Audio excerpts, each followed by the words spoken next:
Renungan pagi ini, anugerah kasih karunia Yesus menyapa saudara.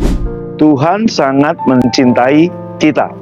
Mazmur 91 ayat 14 berkata, "Sungguh hatinya melekat kepadaku, maka aku akan meluputkannya, aku akan membentenginya, sebab ia mengenal namaku." Apa yang membuat kita layak mendapatkan perlindungan dari Tuhan?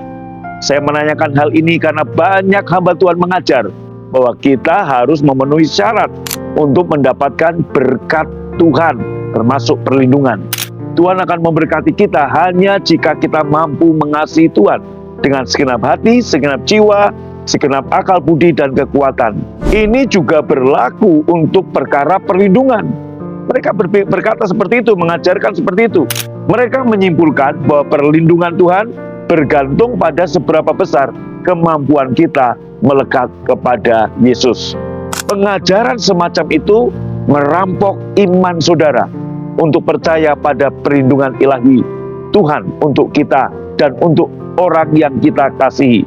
Jadi dengan pengajaran yang seperti tadi, segala sesuatu bergantung pada usaha kita, bukan pada karya kasih karunia Tuhan. Anda tahu kalau Anda mempercayakan berkat dan perlindungan Tuhan berdasarkan kemampuan saudara untuk mentaati Tuhan, maka Anda sedang berdiri di atas tanah yang goyah. Karena tidak peduli seberapa baik kita sebagai pengikut Kristus, kasih kita pada Tuhan tidak akan pernah bisa sempurna dan pasti sering gagal. Pernahkah Anda ketemu dengan orang yang bisa mengasihi Tuhan dengan segenap hati, segenap jiwa, segenap pikiran, segenap kekuatan? Rasanya kita nggak akan pernah ketemu dengan orang yang bisa mengasihi Tuhan dengan seperti itu. Nah, inilah alasan Bapa mengutus putranya, Yesus. Bapa mengetahui manusia tidak akan pernah dapat mentaati seluruh perintah Tuhan. Maka dengan mengutus putranya, dia berkata pada kita, "Aku tahu engkau tidak sanggup, jadi biarkan aku mengasihimu dengan segenap hati, segenap akal budi, dan kekuatanku." Disinilah terletak kisah kasih terindah yang kita sebut Injil Yesus Kristus berdasarkan anugerah kasih karunia. Bapa sangat mengasihi dunia sehingga dia mengutus putra tunggalnya untuk menyelamatkan dan menebus kita. Tuhan Yesus Kristus sendirilah yang mengurapi semua tuntutan hukum tersebut. Hari ini, walaupun kasih kita kepadanya pasang surut, walaupun kita gagal, dia tetap melepaskan kita dari si jahat. Satu ayat Alkitab yang merangkum inti perjanjian yang baru tentang kasih karunia, ini dia. Inilah kasih itu, bukan kita yang telah mengasihi Allah, tapi Allah yang telah mengasihi kita dan yang telah mengutus anaknya sebagai pendamaian bagi dosa-dosa kita.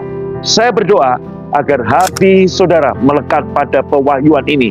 Penekanan pada perjanjian yang baru adalah kasih Bapa pada kita, bukan kasih kita kepada Bapa. Apakah saya berkata kasih kita kepadanya tidak penting? Oh, sangat penting. Tentu saya nggak mengatakan demikian, tapi yang jelas kasih kita kepada Tuhan penting. Tapi yang saya mau tekankan buat saudara adalah, yang ingin saya sampaikan adalah bahwa kasih kita pada Dia selalu pasang surut. Tetapi kasih Tuhan kepada kita tidak pernah gagal. Alkitab menyatakan bahwa tak berkesudahan kasih setia Tuhan, tak habis-habisnya rahmat-Nya, selalu baru tiap pagi, besar kesetiaan-Mu Tuhan. Saya bersyukur karena kita berada di bawah perjanjian baru berdasarkan kasih karunia, karena kita dapat mengandalkan kasih-Nya yang tidak bersyarat, tidak pernah berubah, dan tidak dapat ditarik kembali untuk kita. Mari katakan dengan saya, "Bapa, terima kasih karena Engkau sangat mencintai aku, sehingga Engkau mengutus putra tunggal-Mu, Yesus, untuk menyelamatkan dan menebus aku. Terima kasih karena kasih-Mu padaku tidak pernah berubah dan tidak pernah gagal. Walaupun kasih-Ku padamu tidak sempurna dan gagal, aku sangat bersyukur untuk kasih karunia-Mu saja yang melayakkanku mendapatkan berkat-berkat dan juga perlindungan dari-Mu." Amin. Renungkan ini, kasih karunia-Nya yang tidak berubah dan kekal untukku, bukan karena kasihku kepada Tuhan, yang melainkan karena kasih Tuhanlah yang melayakkanku mendapatkan perlindungan dari Tuhan. Amin. Sampai ketemu besok. Jangan lupa share. God bless you.